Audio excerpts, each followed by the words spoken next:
Hit TV YouTube channels లో మీ వ్యాపార ప్రకటనలకు మరియు ప్రమోషనల్ ఇంటర్వ్యూస్ కోసం వెంటనే సంప్రదించండి.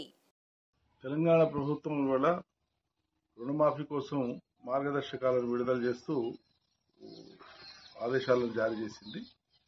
ఇది ఆనాడు రుణమాఫీ కోసం మాట్లాడినప్పుడు ఎన్నికల కంటే ముందు సుమారు 6 మాసాల ముందు నుంచి చాలా తీవ్రంగా మాట్లాడుతూ వచ్చింది రాష్ట్ర కాంగ్రెస్ పార్టీ. కేసీఆర్ రుణమాఫీ చేయలే, మేము చేస్తామని. అప్పటికి 2 విడతల రుణమాఫీ చేసి కేసీఆర్ కేవలం 6,000 పైచిల కోట్లు మాత్రమే మిగిలి ఉండే రెండో విడతలో 19,000 కోట్లలో.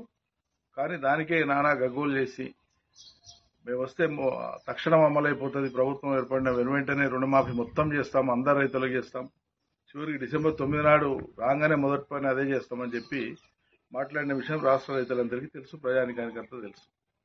ఆనాడు ఆశ కల్పించేటప్పుడేమో అందరి రైతులకని చెప్పినారు.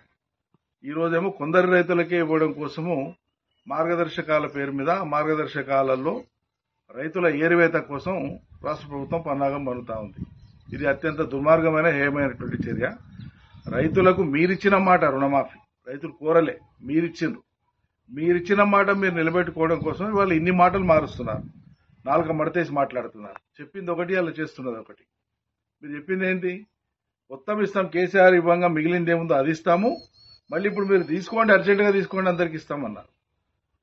అసలు 2 లక్షల రుణాలు తీసుకున్నటువంటి రైతుల సంఖ్య ఎంత, వాళ్ళు ఎవరెవరు మండలాల వారిగా జాబితా విడుదల చేయమని గత 2-3 మాసాల నుంచి మేము డిమాండ్ చేస్తున్నాం, చేయలే.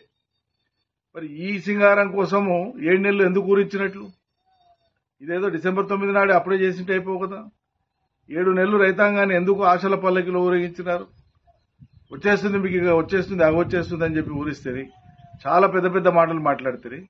మళ్ళీ మీరు చెప్పేటువంటి మార్గదర్శకాల ప్రామాణికత తీసుకుంటే, PMKSYని కూడా ప్రామాణికంగా తీసుకుంటే, మీరు చెప్పే రేషన్ కార్డుల లెక్కను ప్రామాణికంగా తీసుకుంటే, మొత్తం ఉండేటువంటి 69 లక్షల పైచీలకు రైతాంగానికి సంబంధించినటువంటి సంఖ్యను మీరు వీలైనంత వరకు కుదించి ఇచ్చినామని అనిపించుకోవడానికి చేసేటువంటి ప్రయత్నాలేవి తప్ప నిజంగా రైతులకు మేలు చేయడం కోసం మీరు సంకల్పించలేదు, మీకు ఆ ఉద్దేశం లేదనేది అర్థమవుతోంది.